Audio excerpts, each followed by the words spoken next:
అండి ఇప్పుడే ఇంట్లో పనంతా కంప్లీట్ అయింది. ఇంక ఇప్పుడే మిషన్ అయితే ఎక్కేసిన. ఈరోజు అసలు ఎన్ని బ్లౌజులు కుడతానో కూడా నేను ఒక ఐడియా లేకుండా ఉన్నా అనమాట. ఎందుకంటే అసలు బ్లౌజులు కటింగ్ అనేది చేసుకోలేదు. ఎందుకు చేయలేదంటే డబల్ స్టిచ్చింగ్ చేసేటి శారీ పెట్టికోట్స్ ఉన్నాయి, ఇంకా హ్యాండ్స్ వేసే డ్రెస్సులు చాలా ఉండిపోయినాయి. అందుకోసమని ఇంకా బ్లౌజులు కటింగ్ చేసుకోలేదు. ఇవి అయిన తర్వాత ఈరోజు ఈవినింగ్ నైట్ టైంలో కుడదాం అనుకుంటున్నా.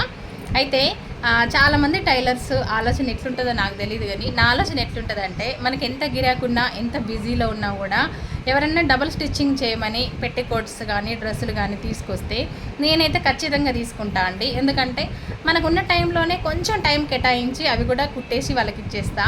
ఎందుకు అట్లా తీసుకుంటామంటే ఆలోచన ఎట్లుంటుందంటే వచ్చినది ఎందుకు పోనీయాలి గిరాకి, ఏదైనా చిన్న చిన్న చిల్లర ఖర్చులకు అవుతాయి కదా అట్లా డబుల్ స్టిచ్చింగ్ చేస్తే వచ్చినామని అనే ఆలోచన నాకైతే ఉంటుంది. అందుకే ఎంత బిజీ ఉన్నా కూడా అవి తీసుకుంటా ఖచ్చితంగా. ఎవరు తీసుకొచ్చినా కూడా నేను డబుల్ స్టిచ్చింగ్ చేసేటి హ్యాండ్స్ ఏమన్నా డ్రెస్సులు కానీ పెట్టికోట్స్ కానీ ఏవైనా కూడా తీసుకుంటాను అనమాట. మీలో కూడా ఎవరైనా టైలర్స్ ఉన్నారా? మీకు కూడా ఇలాంటి ఆలోచన ఉందా? నాకు కామెంట్ చేయండి ఫ్రెండ్స్.